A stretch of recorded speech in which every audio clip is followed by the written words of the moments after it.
Individually, we have our dreams. Pero alam nyo ba na mas maaabot natin yun ng mas madali if we will work as a team? Yes! Sabihin nyo, team building. Team building! Yung next natin gagawin is, first you will say, sorry, thank you, and I love you. Sorry guys if I always put you on a situation na hindi kayo comfortable. It's my way to level you up. Thank you for trusting me and respecting me na may mangyayari sa mga ginagawa natin. And I love you. Time na 30 seconds na yun. Ang gusto kong maintindihan nyo talaga is that nobody's perfect. And madalas kasi, kapag nakakita tayo ng imperfection sa isang tao, hindi na natin sila minamahal. I want us to work as a real team.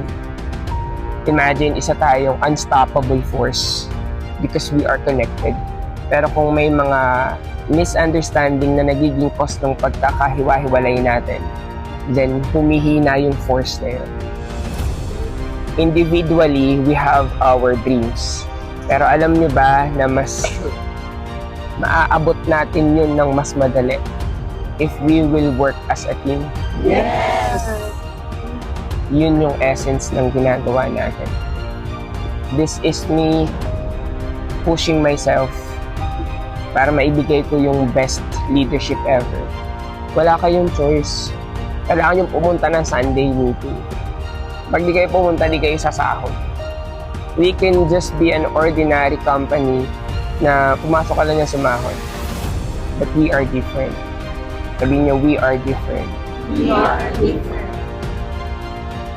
We are a small business acting like an empire. A small business na may pa-team building, na may pa-sports fest, na may mga TL meeting kung saan-saang lugar, may pa-pickleball, whatsoever. Nung na-unlock ko yung reason kung bakit ako nagbi-business, it can be the reason for all of us. Kasi ang sinusolusyonan ng business ko is my team. But when I understand na ang pangarap ko pala, pangarap niyo din, bakit hindi ko na lang kayo isama lahat? Sinong sasama? Sasama ba kayo kahit bilad na kayo sa init katulad nito? Yes! May payo ko din. Hindi siya convenient. If you are not strong enough, hindi kayo makakasama. Tama ba? Yes. So everything I designed, systems, SOPs, yung mga team leaders natin, yan yung way ko for you to cope up. If you do it, sino ba yung pinapagaling mo? Sino ba yung nagbe-benefit? Kapag lumakas ka, para sa akin ba yun? Kapag naging disiplinado ka, para sa inyo yun. Kung mahirap yung path, ibig sabihin, hindi pwede yung weak doon. Kailangan mong gumaling ng gumaling.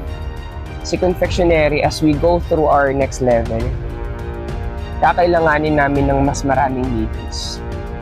Sabi nyo, sasama. Patingin ulit.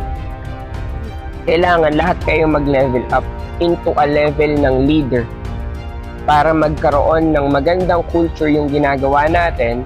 Merong standard na talaga napaparamdam natin sa customer kung ano yung goal natin.